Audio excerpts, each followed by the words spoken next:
نہیں ہو رہا۔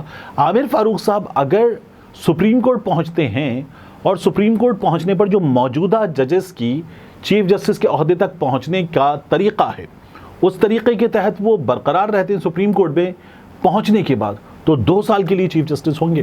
عامر فاروق صاحب کو سپریم کورٹ لے جایا جائے، یہ بھی نہیں ہو رہا۔ تو قاضی فائز عیسی صاحب اپنے پرنسپل پر عمل کیوں نہیں کر رہے؟ میری رائے کیا ہے؟ میری رائے یہ ہے کہ قاضی صاحب اس وقت ایک مشکل صورتحال سے دوچار ہیں۔ اگر چیف جسٹس صاحب کو یہاں رکھتے ہیں لاہور ہائی کورٹ میں، تو پھر چیف جسٹس صاحب سے حکومت کو بڑی شکایت ہے، چیف جسٹس صاحب سے الیکشن کمیشن آف پاکستان کو بڑی شکایت ہے۔ حکومت کی شکایت میں یاد رکھیے گا کہ انسداد دہشت گردی عدالت کے جو ججز ہیں، وہاں پاکستان تحریک انصاف والوں کے 9 مئی کے توڑ پھوڑ کے دیگر کیسز آئیں گے، تو وہاں پاکستان تحریک انصاف کا معاملہ ہے، حکومت نہیں آنے دینا چاہتی، نوٹیفائی نہیں کر رہی۔ الیکشن کمیشن آف پاکستان سینکڑوں کیسز ہیں، پاکستان تحریک انصاف والوں کو ان کا مینڈیٹ واپس مل جاتا ہے، تو الیکشن کمیشن آف پاکستان کو پرابلم ہے، الیکشن کمیشن آف پاکستان بھی ان کو نوٹیفائی نہیں کر رہا۔ تو قاضی صاحب ان کو اگر یہاں رکھتے تو مشکل صورتحال ہے۔ قاضی صاحب ان کو اٹھا کر لے جاتے ہیں سپریم کورٹ آف پاکستان میں، تو میری رائے میں تب بھی مشکل صورتحال ہے، اس لیے کہ قاضی فائز عیسی صاحب وہاں پر ویسے بھی ہم دیکھ رہے ہیں، عدالت کے ریمارکس سے ہمیں نظر آ رہا ہے کہ آہستہ آہستہ تنہا ہو رہے ہیں۔ آپ اطہر بن اللہ صاحب کے ریمارکس آپ نے دیکھ لیے، منصور علی شاہ صاحب کے آپ نے دیکھ لیے، تو قاضی فائز عیسی صاحب کے جو قریب لوگ تھے وہ بھی ہمیں ایسا نظر آ رہا ہے کہ قاضی صاحب اکیلے ہو رہے ہیں۔ اب اگر یہ ججز پہنچ جاتے ہیں تو قاضی فائز عیسی صاحب وہاں مزید تنہا ہوں گے، تو ان کو یہاں رکھیں تو مصیبت ہے، وہاں لے جائیں تو مصیبت ہے۔ اپنے پرنسپل سینیورٹی پر عمل کریں تو اسلام آباد ہائی کورٹ میں جسٹس محسن اختر کیانی صاحب وہاں چیف جسٹس بن جاتے ہیں۔ عامر فاروق صاحب جو ہیں ان کے معاملات میں پاکستان تحریک انصاف والے تنقید کرتے ہوئے بہت آگے بھی گئے، ٹاؤٹ تک کہہ دیا۔ فیصل واؤڈر صاحب اسی لیے تکلیف کا اظہار کر رہے ہیں، لیکن عامر فاروق صاحب سے بڑی شکایتیں ہیں۔ عامر فاروق صاحب کی جانب سے ابھی عمران خان صاحب کو ایک کیس میں ریلیف ملا، مگر ٹیریان جیڈ وائٹ کا کیس یہاں تک بات پہنچ گئی ہے، تو عامر فاروق صاحب کو لے جائیں تو مصیبت ہے، کیونکہ محسن اختر کیانی صاحب آ جائیں گے۔ عامر فاروق صاحب کو رکھتے تو پھر اپنے پرنسپل کا کیا کریں؟ قاضی صاحب میری رائے میں بڑی مشکل صورتحال سے اس وقت دوچار ہیں۔ اب جو نام انہوں نے دیے ہیں، ان ناموں میں کوئی آ جائے نہ آئے، بڑی مشکل صورتحال ہے قاضی فائز عیسی صاحب کے لیے۔ دیکھیے کہ اس میں کیا بنتا ہے۔ اب ان حالات میں آپ دیکھیے کہ حکومت جو ہے وہ باقاعدہ پریشان نظر آ رہی ہے۔ حکومت نے ایک عدد جوابی پریس کانفرنس کی، ایمرجنسی کے نفاذ پر میں ابھی بعد میں بات کرتا ہوں۔ یہ پریس کانفرنس تھی اعظم نذیر تارڑ صاحب کی۔ اعظم نذیر تارڑ صاحب کی اس پریس کانفرنس کی اگر آپ روزنامہ جنگ کی ہیڈ لائن دیکھیں تو وہ ہیڈ لائن کہتی ہے وزیر اعظم اور کابینہ کی عدالت طلبی جج کا مینڈیٹ نہیں۔ اعظم نذیر تارڑ، بات ٹھیک ہے، یہ جج صاحب کا مینڈیٹ نہیں ہے، کانسٹیٹیوشن کے مطابق مینڈیٹ نہیں ہے، مگر کیا ہماری عدالتوں میں وزرائے اعظم پیش نہیں ہوئے؟ کیا یوسف رضا گیلانی صاحب عدالت میں کچھ دیر کے لیے کھڑے ہو جائیے یہ سزا پانے کے بعد نااہل نہیں ہو گئے تھے؟ کیا عمران خان پیش نہیں ہوئے؟ کیا میاں نواز شریف پیش نہیں ہوئے؟ تو اب بھی اگر وزیر اعظم پیش ہوگا تو یہ قانون پر عمل درآمد کی ایک مثال ہوگی۔ قانون پر عمل درآمد کی مثال پیش کرنے میں کیا پرابلم ہے؟ جسٹس محسن اختر کیانی صاحب کے جو ریمارکس ہیں وہ ریمارکس آپ نے دیکھ لیے، آپ نے سن لیے۔ اب اعظم نذیر تارڑ صاحب اس پر کیا کہتے ہیں؟ وہ یہ کہتے ہیں کہ اغوا کیس میں، یہ ہے احمد فرحاد کا اغوا، وزیر اعظم اور کابینہ ارکان کی عدالت طلبی کی بات جج کا مینڈیٹ نہیں ہے۔ وزارت دفاع کہہ چکی ہے کہ احمد فرحاد ان کے پاس نہیں، رپورٹ ہوا ہے کہ کابینہ کو یہاں بٹھا دیں گے، یہ پارلیمنٹ کی اہمیت کو کم کرنا ہے۔ تارڑ صاحب کہتے ہیں آج اسلام آباد ہائی کورٹ کے کچھ ریمارکس سامنے آئے ہیں، آئین میں اداروں کے اختیارات کے استعمال کی حدود متعین کر دی گئی ہیں۔ کچھ عرصہ پہلے تک یہی تمام لوگ، جب بندیال صاحب چیف جسٹس تھے تو کہتے تھے یہ عمرانڈو جج ہیں، یہ عمراندار جج ہیں، یہ ساس زدہ جج ہیں، یہ جج سہولت کار ہیں، ہم 2 اسمبلیوں میں الیکشن نہیں ہونے دیں گے۔ یہ ہمیں حکمرانوں کی باقاعدہ طور پر پارلیمان سے دہائیاں سامنے آتی تھیں، سننے کو ملتی تھیں، لیکن اب کیا ہو رہا ہے؟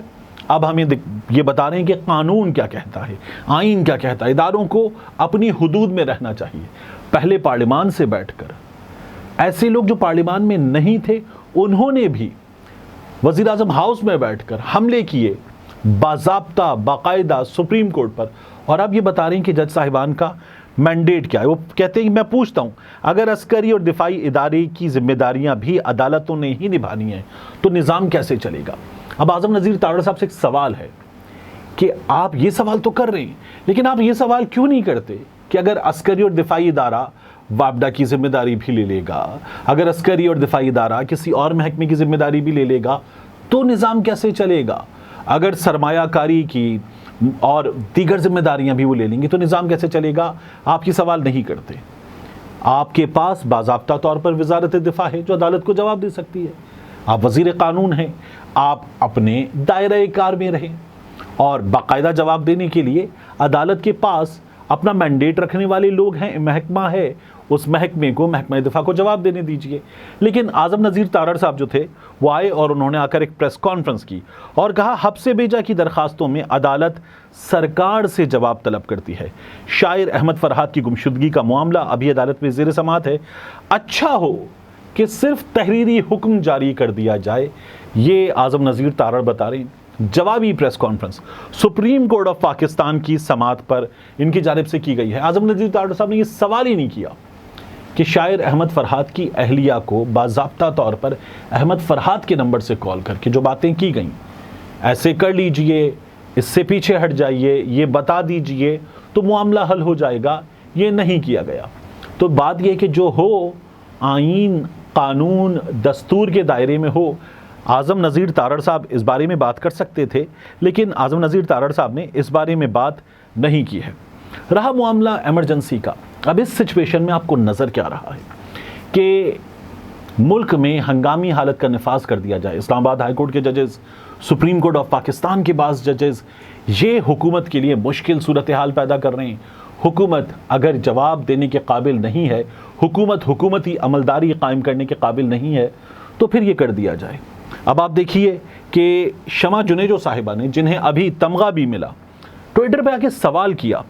وہ کہتی ہیں اگر وزیر اعظم پاکستان صدر کو ایمرجنسی لگانے کی درخواست دے اور وہ لگا دے، یعنی شہباز شریف صاحب زرداری صاحب سے کہیں لگا دیجئے ایمرجنسی، تو آئین اس پر کیا کہتا ہے؟ اس ایمرجنسی میں عدلیہ کا آئین کے مطابق کیا کردار ہوگا؟ پھر آگے کہتی ہیں صرف آئینی رہنمائی درکار ہے. بات یہ ہے کہ ایمرجنسی کیا ایک جمہوری اقدام ہے؟ نہیں. وہ جماعت جو بار بار کہتی تھی ووٹ کو عزت دو، وہ جماعت جو بار بار ہمیں یہ بتاتی تھی کہ کیا کرنا ہے کیا نہیں، وہ جماعت اگر ان لوگوں کے ذریعے جنہیں تمغے ملے ہیں وہ اس طرح کی رائے ہمارے سامنے رکھے کہ ایمرجنسی لگا دی جائے تو پھر اس پر آئین کیا کہتا ہے، اس پر جمہوریت پسند کیا کہتے ہیں، اس پر وہ تمام لوگ جو تعریف کے ڈونگرے برساتے ہیں ان لوگوں پر وہ کیا کہتے ہیں، یہ بھی ہمارے سامنے آنا چاہیے. قاضی فیض عیسیٰ صاحب کی مشکلات میں میری رائے میں ایک مشکل اور پیدا ہوئی. یہ مشکل پیدا کی ہے خیبر پختونخوا کی حکومت نے. خیبر پختونخوا کی حکومت نے باضابطہ طور پر کابینہ کے ذریعے قاضی فیض عیسیٰ صاحب سے یہ کہا ہے کہ اس سے پہلے جو سماعت ہوئی، یہ جو نیب ترامیم کالعدم قرار دی گئی تھیں، پھر حکومت نے چیلنج کر دیا، جہاں عمران خان صاحب پیش ہوئے تھے، انہوں نے کہا اس کیس کی سماعتیں براہ راست دکھائی گئی ہیں. ابھی جو سماعت ہوئی تھی 16 تاریخ کو، وہ سماعت نہیں دکھائی گئی. یہ انفارچونیٹ ہے. یہ انہوں نے عدالت کو لکھا اور کہا کہ اب اس کی سماعت براہ راست دکھائی جائے. تو قاضی فیض عیسیٰ صاحب اس سلسلے میں 2 فیصلے کر سکتے ہیں. ایک فیصلہ یہ ہے کہ سماعت براہ راست دکھائی جائے، جیسا کہ عدالت نے پہلے بھی کیا ہے. اگر وہ یہ فیصلہ کرتے ہیں تو حکومت کے لیے مشکل ہے، کیونکہ حکومت تو عمران خان کی ایک تصویر سے پریشان ہے.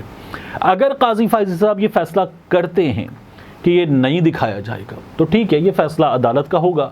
لیکن پھر قاضی فیض صاحب جو براہ راست یہ سماعتیں دکھاتے رہے ہیں، اس کا کیا بنے گا؟ تو میری رائے میں مشکل صورتحال سے chief justice of Pakistan mister justice Qazi Faez عیسیٰ صاحب محترم مشکلات سے دوچار ہیں. یہ مشکلات ابھی ہمیں کم ہوتی ہوئی نظر نہیں آ رہی. ایک جج لائیں تو مشکل، نہ لائیں تو مشکل کیونکہ وہ اپنی عدالت میں بیٹھا ہوا ہے. ایک جج اپنے پرنسپل کے مطابق عامر فاروق لائیں تو مشکل کیونکہ نیچے محسن اختر کیانی صاحب آ جائیں گے، نہ لائیں تو اپنے پرنسپلز پہ کیا جواب دیں گے. تو دلچسپ صورتحال ہے قاضی فیض عیسیٰ صاحب کے لیے. آخر میں آپ سے عرض کروں کہ یہاں پنجاب اسمبلی میں ایک قانون منظور ہوا ہے، یہ ہے حتق عزت پنجاب آرڈیننس۔ اب یہاں پر پنجاب اسمبلی میں جب یہ قانون پیش ہوا تو صحافیوں نے پریس گیلری سے واک آؤٹ کیا اور کہا جتنے مرضی کالے قانون بنا لیں یہ نہیں چلے گا۔ یہ جو پیکا آرڈیننس ہے یہ نون لیگ لائی تھی، اور تب پاکستان تحریک انصاف والے اس کے خلاف احتجاج کرتے تھے۔ پھر پاکستان تحریک انصاف نے اس میں کچھ چینجز کی اور پاکستان تحریک انصاف نے اس کو لانا چاہا تو نون لیگ والے اس پر احتجاج کرتے تھے، اور اب نون لیگ حکومت میں آ کر دوبارہ اس کو لانا چاہتی ہے تو پھر پاکستان تحریک انصاف والے احتجاج کر رہے ہیں۔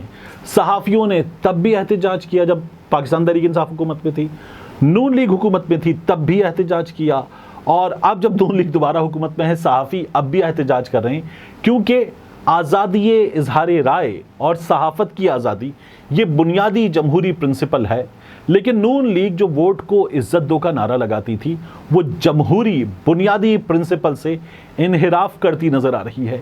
ایسے میں میاں نواز شریف 28 مئی کو یوم تکبیر پر اپنی جماعت کی سربراہی دوبارہ سنبھال بھی لیں تو بنیادی جمہوری اصولوں کا کیا کریں گے؟ ملتے ہیں انشاءاللہ آپ سے اگلی ویڈیو میں۔